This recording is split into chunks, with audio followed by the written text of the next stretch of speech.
Thank you very much, Charles, for a very exciting and provoking talk. Let's see how people have responded to it. No, I'll kick off with a very simple kind of thing.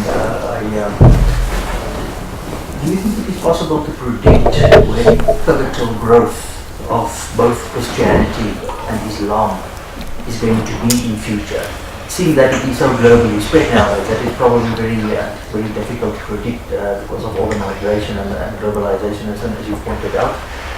And what kind of my eye just fell on Maria's paper title as well. What kind of religion, Christianity, or for that matter then Islam, will be embraced by where this pivotal growth is? Is it going to be conservative Christianity or perhaps in Islam? Just your... Actually, it's a very critical question. This is not a simple question. This is now becoming an important question. The counter movement that is coming, and that's why I did the first paper with the notion of betrayed by the kiss. The one who claim the right to orthodoxy, is the one that is actually not following the message through to me. The growth is going to come in the evangelical churches because the mainline churches have done two things wrong. And I said this to you because of the Enlightenment question. They have actually always grappled to make an apologetic move to rationality. This is Schleiermacherian move, if you remember. When you and I, probably you are a little younger than you, but when you went to university, we all had to read Schleiermacher as a part of our text. We had to read Harnack and we had to read all these things. And then we read this Barthian move as a new orthodoxy, which says there is no requirement of any apologetics at all. And then you say, well, if you don't have an apologetic, how would anybody understand Christianity besides the Sunday school? You require more than Sunday school to be a practicing Christian. So you had these two bipolar reality, if I can use it. The one end of the pole was a Schleiermacherian apologetic movement, and the other side of the thing was this neo-orthodoxy, of Barth, and then followed by everybody. Both of them were not sufficient. And we know that this kept coming up. Even a person like Brunner and Tillich were beginning to challenge that either or kind of situation. But people like Tillich began to ask very early a question of interreligious dialogue and theology of cultures. This is why I find that Tillich moment very interesting moment, because he goes to Japan, right? He didn't remain in Europe. And then he writes about Buddhism. Langdon Gilkey writes about Buddhism. And all of a sudden, the Christian discourse changed. So that there was not only a secularity and enlightenment and rationality to be dealt with, or give up, curse on all your houses and we're going to maintain orthodoxy. All of a sudden there were other elements that were brought in, and not brought in for mission purposes. You get it, up to this time we were studying, I want to know something about Buddhists so that I can preach to them about how Christianity works. This was actually a Christian borrowing from Buddhism for doing a theology in the Christian context, when Tillich is right and Langdon Gilkey right. I'm giving these names because these are sort of the Western canon, so I'll bring them in. But some of us have been doing this from our very core existence, You take the early church fathers, they were already talking about logos spermatikos, as early as the 150 AD, that there is actually, every religion has elements of God's truth in it. And nobody has a claim to all the truth in itself. This was, so we are actually reviving an old tradition that was there. Constantinianism killed all of that. That's where the thing happened. It's a state religion. There should be no difference in it. If they are, kill the Donatists. And that kind of change. So I think the growth is going to come out of this, unfortunate to me, because they're going to be promoting Gegenüber. Theology, they go Gegenüber, the over againstness. That kind of, that's where the tradition, that's going to come from Islam and going to come from Christianity. But I think what has happened this is, Farid, totally, I really believe that Islam is going through the throes of its own reformations.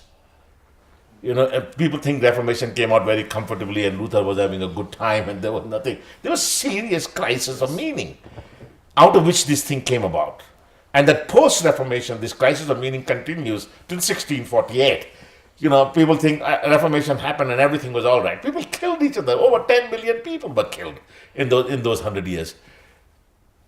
To come to my country today, it's not Christians who are killing Muslims. And not killing Muslims, they're killing Muslims while they're praying. the mosque right next to my house is a Shia mosque. Within the 4 days I was there, 78 people were killed in 3 incidents. In Pakistan. In Pakistan, in Karachi. I mean, I live in defense, right? So there's a Shia mosque there. And this is defense. So, Defense means defense a middle class area. those that are the the upper. properties was earlier days owned by the army. So that's an upper middle class, very upper, elitist area. Yes, that's what I'm saying. So it's not happening in the poor area where it could happen. This is actually very defendable places. And what happens in other... So these movements are going to be there. And I'm sorry to say this. And I don't see a foreseeable, very quickly in the immediate future, some resolutions to these things. You and I are going to be called unchristian, non-Christian. I'm looking at you because you are not following this bibliotry. You believe, if you don't believe that this is direct word of God, ipsum verba. You remember the old argument when you were doing all that. This is ipsum verba. If it is not ipsum verba, you don't have to listen to it. So I think this is where the future is. The future is going to be quite tense. But both of these religions are going to grow. And they're going to grow in places like Africa. That's where the growth is. The declining in the West, as I said, less than 4% people go into church on Sunday. It doesn't mean they don't have Christian grammar and metaphor and everything else. But they don't have that faith praxis. And here in Africa, in Nigeria, more people go to church on Sunday than the whole of Europe put together. I mean, so we work that out. I mean, how are we going to do this with it? So your question is very poignant question and pregnant question. But the difficulty that lies with it is that what are we going to be moving out there? And I'm not looking for an application of Christian understanding on Islam. But I think it's going through its own grammatical questions, how Islam is going to express itself. And so there's a conservative side, there's a radical side, that we are now reviving a person, but people like Farid can tell you a lot. A man by the name of Ibn Taymiyyah, who came out in the context of the Mongol victory. Right? And so when he writes, he's writing out of this crisis of meaning. Serious crisis of meaning. And we are getting a similar kind of that Tamayyan Salafi Islam because there's a crisis of meaning. And so that's where you're getting a Tamayyan response. Sunnis have not ever said state is bad. This is a Shia prerogative. Shias want every state to look suspiciously because, after all, it was a usurped caliphate and also they killed the grandson of the Prophet. So the state can never be legitimized as such. So they're like Anabaptists for us, They're the closest thing to Anabaptists if we can. I'm putting it so that we can make it. All the other guys are Romans 13 people who believe that all power comes from God and the sword can be wielded by the authority because God has given them that power. So I'm talking to you, and I think that tension is now becoming very, very pervasive in Islam's understanding of where authority comes from. There is no caliph. So if you don't have a caliph, till 1400 years you had a caliph. You at least had somebody you can refer to. And the caliph is not removed by colonial empire, it's removed by a Turk in 1923. So you've got series of changes that have happened. How do we construct political theory and faith community? And that's, I think, is a debate that Islam is facing. I really think so. Thanks, Charles. Anybody else? Maria. I'd just like to ask you to comment on the changes in Europe with all these immigrants that have come, particularly from Africa, and then also in North America from South America. So how Christianity is changing in possibly those two regions because of the immigrants moving in. Where I live, again, I'll talk to you, I begin with the local community. I keep saying the Catholic identity of the Christianity and the local identity of the Christian almost must remain in tension with each other. Otherwise, the universal church will usurp the local church, and the local church will say that we don't want to listen to the universal church. The local church in our community, America is the most church-going area in the world outside of these new countries. 68% people go to church. That doesn't mean anything, but they go to church on 68%. That is true as of 2013. People who come from from context other than the European context, who are now coming into. If from Africa, we've got a very large number of Christians coming into our area. A lot of Ethiopian Christians, they're coming with Makana Yesu Church, or they're coming with the Ethiopian Coptic churches. So the Coptic Church gathered together in the Coptic tradition. But the Makana Yesu Church wants to be with the Lutherans, because that is their founding heritage. The problem you have right now is Lutheran Church has just made a commitment to the gay lesbian question. And so all of a sudden, this Lutheran identity which they sort of sought and wanted to be part of, they don't want to be part of it anymore. So people like I who have to go and negotiate and deal, because they will listen to me because I am not white and therefore I will at least know the faith question and I come as a convert. It becomes a very interesting argument to say how as a Christian you have to be open to this question very seriously if you're believing in an inclusion of all. How do you do this? And how do you deal with the cultural constraints that are there in there? Because they think that this is an absolute evil. I have sat with 70 pastors at my seminary to talk about this question because we have got a split. We had a negotiated thing with the Makana Yesu Church, and they have just walked away from that. And they're going to Missouri Synod Church, Lutheran, because they can at least deal with it. So I'm saying these tensions of the world Christianities are now very serious tensions. It's not all harmonious that we are all living. But what's happening is that at least there's a negotiation. These guys in the next generation will think very differently than they do now. And the evangelicals on the other side are trying to get them to become more conservative than they are. Right? Because they don't believe in denominational. See, the difficulty you have, you coming out of that Old Testament tradition, so there was been a tradition of hermeneutics. It's not an individual reading the text by himself. There's a rabbinical heritage. There is a Christian heritage. Oh, yeah, I studied with Barney Anderson here, and I did this work with, Roberts here. You all had a hermeneutical tradition. One of the problems that you get with modernity is that the hermeneutical tradition becomes I and the text. There's no tariqa, there's no madahib of tafsir. All of a sudden, it's just me. Yeah, it's just Salafi. Exactly. I was telling my brother Shahid, I was invited to teach at one of the great Islamic madrasa run by Barelvi School in Lahore. Maulana Noorani and I, he's a German educated, so we met on the Noorani. So his office was right next to my brother-in-law's office, so we introduced. And he said, I want to invite you to come and teach philosophy in our madrasa. So I didn't hear for 2 years. Then I get a call from the principal and says, you can teach Plato and Aflatun and Aristotle. So I went and taught there, just Western, this Greek Roman philosophical tradition, and how they come into, and how Islam becomes the major interpreters of these things, and then brings it. That we did not have that, right? We only had Neoplatonism.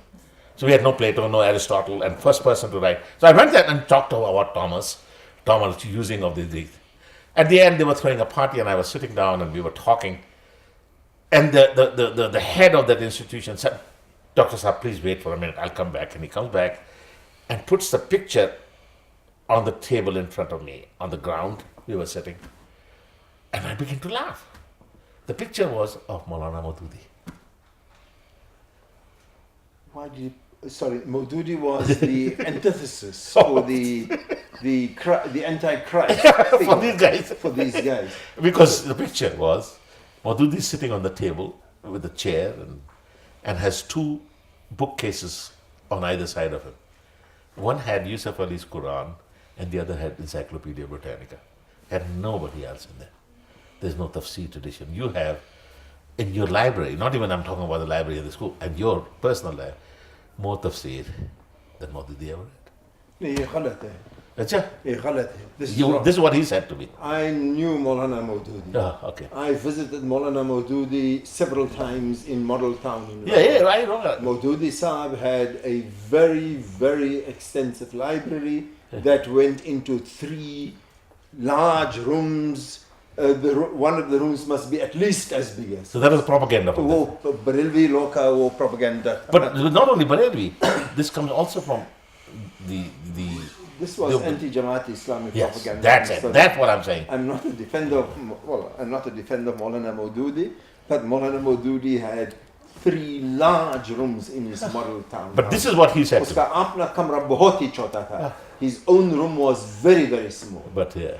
But he's anyway. So that's the picture he showed me. Gee. This is like a picture, you know, the propaganda where you get pictures of George Bush with this little ABC, or you know, the cow jumps over the moon, where George Bush, and then you say this was George Bush's library. But you know what he said to me at the point? He had no sheikh. Okay, that's a Barelvi, this thing's Yes, also. I'm just telling you all these. If you have no spiritual father, then you are as good as an atheist. This was their logic. But anyway, these are the I'm just giving you that is the argument that goes inside. This is inside Islamic discourse.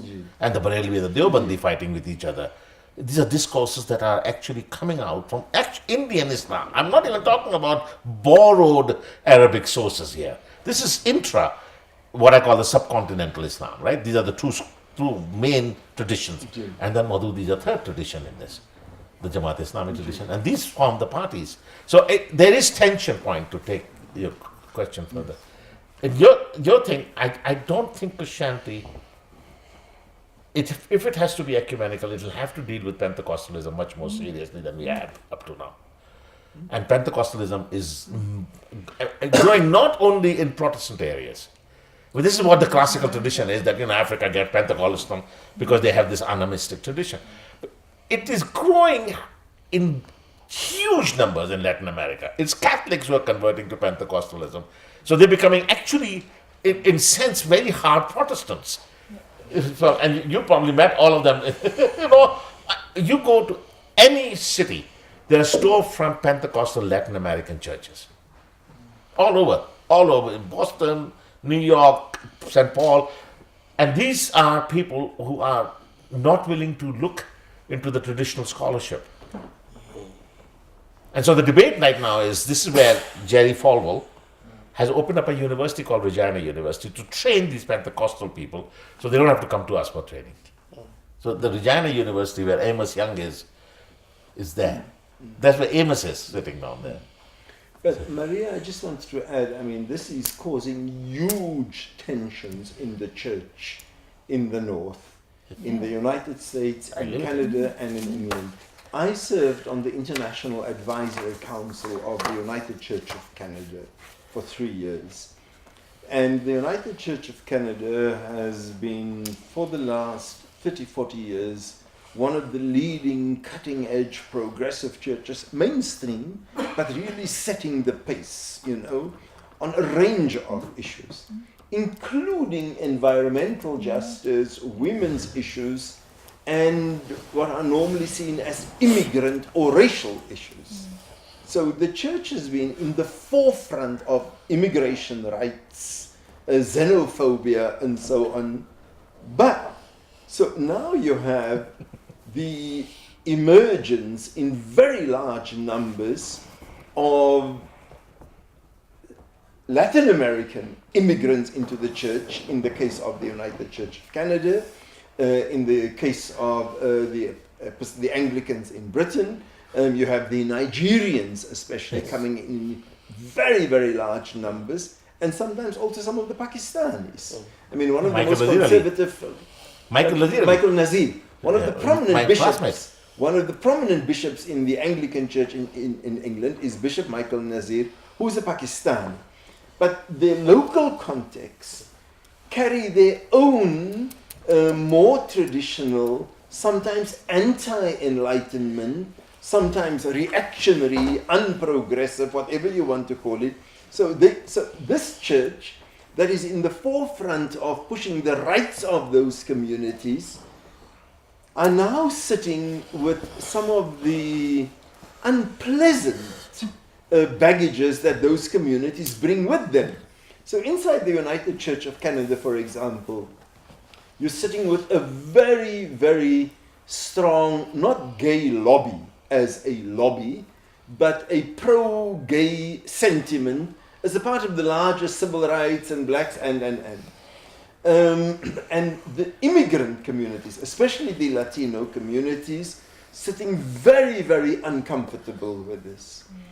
And the church doesn't quite know what to make of it, because on the other hand, there is a question of respect and autonomy, and we must give the Latin American communities their rightful places.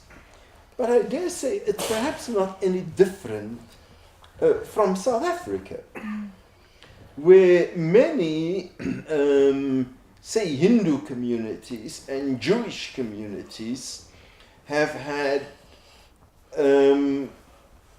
very generous relationships from Christians on the left. The people that really made space for Muslims in their theologies and in their churches were the liberation theologians. They were the Franciscanes and the Busaks and the Tutus and the Itumeleng Mosalas. It was those people. It wasn't the Ray Macaulays, and it wasn't the Haynes and Foster. I'm not talking about the Prime Minister. I'm talking, it wasn't Isaac Berger. It wasn't any of these people who made space for Muslims and for Jews and for Hindus. It was these liberation theologians. But the problem is that these liberation theologians, their liberation theology extended in varying degrees. We will disagree on the extent to which it was inclusive. It extended to what they regarded as all marginalized sections of the population. So the Muslims, for example, were more than happy to be embraced by Tutu and by Busak and by Chikane and by Itumeleng and what is our Catholic? Nolan. Albert Nolan, by Albert Nolan and so on, and Beyers Nodi. And we just turned a complete blind eye to the fact that Tutu is also a prophet of gay liberation. We just don't want to deal with it. So it's in many ways the same kind of these things, although because these minorities aren't numerically consequential for the church in South Africa. Therefore, and I'm talking for these theologians, we're not numerically consequential, therefore they don't have to ask how do they deal with us and our more traditional positions on social questions such as women, for example, or such as gay people. But it also explains why the national terrain is shifting, I think, but we can deal with this in your presentation, why the national terrain is shifting more in favor of the Macaulays and the Isaac Burgers, and why they are now being increasingly embraced by our current government. And pathetic as Macaulay's op-eds in the Star may be, the man has earned a regular fortnightly column in the Star where he wants to project the image of being the pontificate of the new South African order in a very clumsy. It is basically saying yes, yes, yes to whatever the ANC does, but he wants to know. So I think it has interesting shifts, not just for the, say, the United States and North America, but also for South Africa. Now, see, in England, since she and I are both Anglican, before Rowan William became the Archbishop, Michael and he ran. Did you know Michael lost only by 2 votes? Yeah. He lost by 2 votes. I'm glad. I'm very glad. Yes. And although he's a Pakistani, we should have been happy. Yeah, no. My national loyalty goes far little than my cause of loyalty. Mike, he's a very traditional Anglican, and he nearly became the Archbishop of Canterbury. And I was on the advisory panel of the Anglican Church, and I was on the USPG board. And I did not vote for him. he came to me and because I made a very poignant point that I didn't vote for him.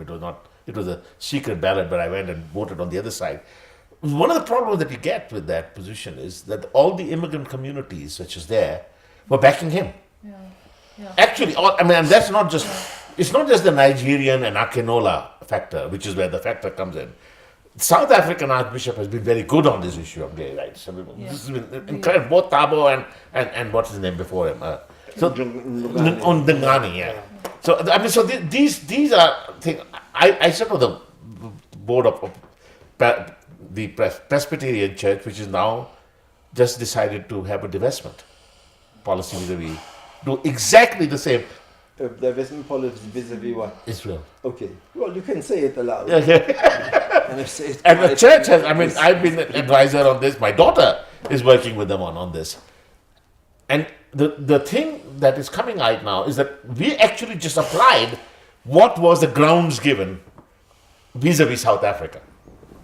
So South Africa is providing a paradigmatic value right now in our reconsideration of all these issues. Like the Kairos document that's coming out of Palestine, and now the divestment that's coming out. Methodist Church is about to do it. The Anglican Church is the most resistant, or the Episcopal Church. But I'm saying, if you look at all these issues are seen by conservative as a failure to read the Bible, because Israel is God's promise. You've got to understand, the evangelicals are very hard pro-Israel on these issues. And they think the Palestinians are Muslims anyhow, so what difference? So all the support for American, this is why people like Obama and all that will not say anything against it, because the whole evangelical wing and the Zionist wing together form the force of keeping. So nobody is going to say that yesterday they banned and bombed Israel. Right? They said there were 4 rockets came, and there's no proof of that. This is object. They're going to go into Syria because they want to capture the Golan Heights. If Golan Heights goes, where is the water going to come for the state of Israel? People keep saying it's about petrol. It's no longer about petrol. It's about water. There's only 3 rivers in that whole area. Why I'm saying it is because it's a religious question. It's the Tigris, Euphrates, and Nile. So the Tigris and Euphrates was taken when they went to Iraq, and now they've created a crisis in Egypt. And then the Golan Heights goes, the aquifers that are sitting down there will go. There's no water. Middle East does not have water. Much more important than oil. And people are not paying. So you cannot drink long-term, desalinized water. You know that it actually destroys your body. So there's a series of crises that we are not. And so my point is the task of theology today will have to take much larger concern than just dealing with an apologetic for or an approval of Enlightenment secularity.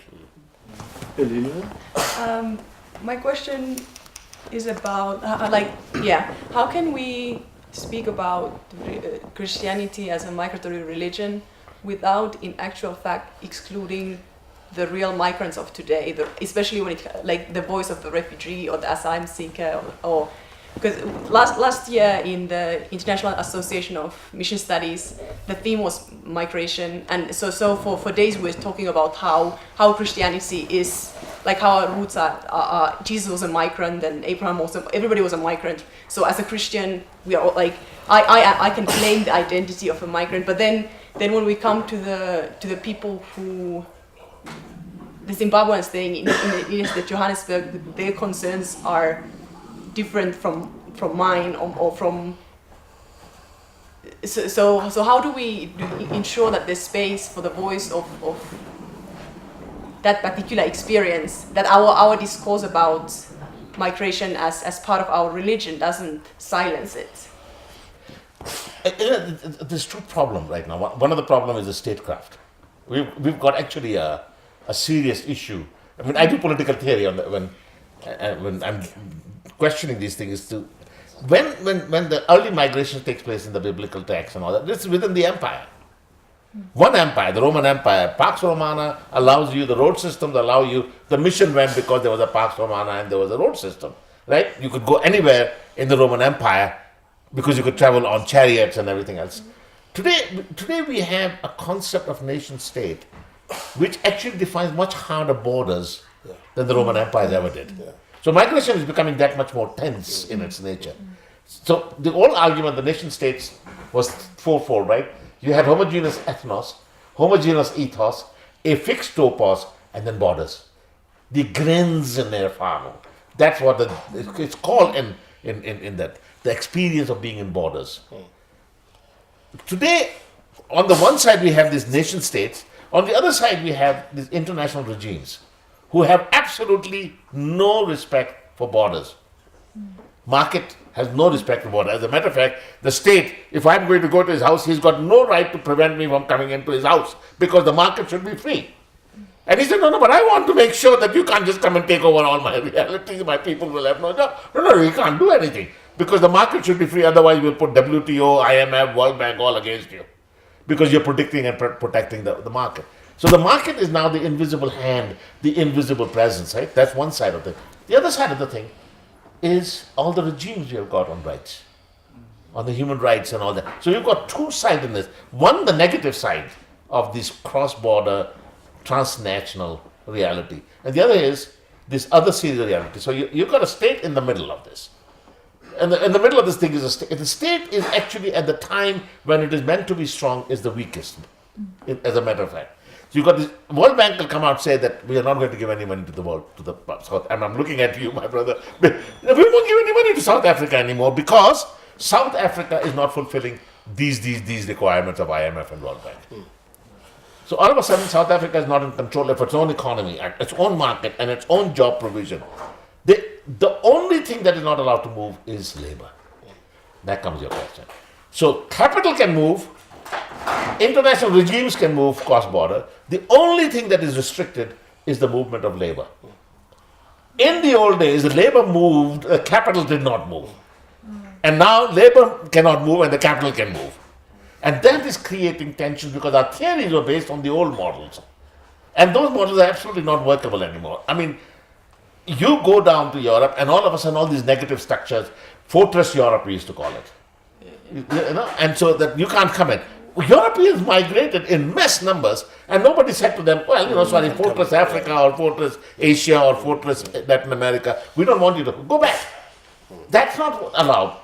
But the restriction of ex-colonies coming in there, who had actually provided the labor, which made those countries become what they have.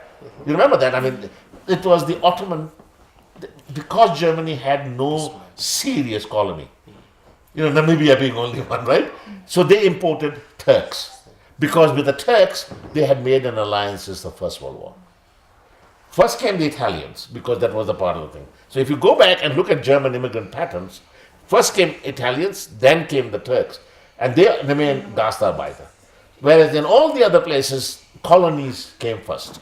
So whether you go to England or you go to France or you go to Holland, there are ex-colonies that came. Turkey is not a colony.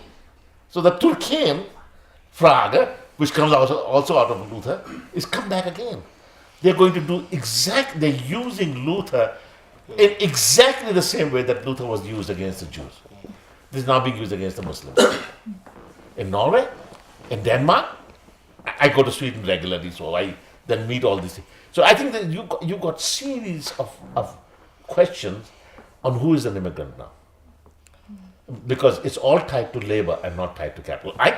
If I have money, I can go and be an immigrant in England without any problem. All I need is 100,000 pounds.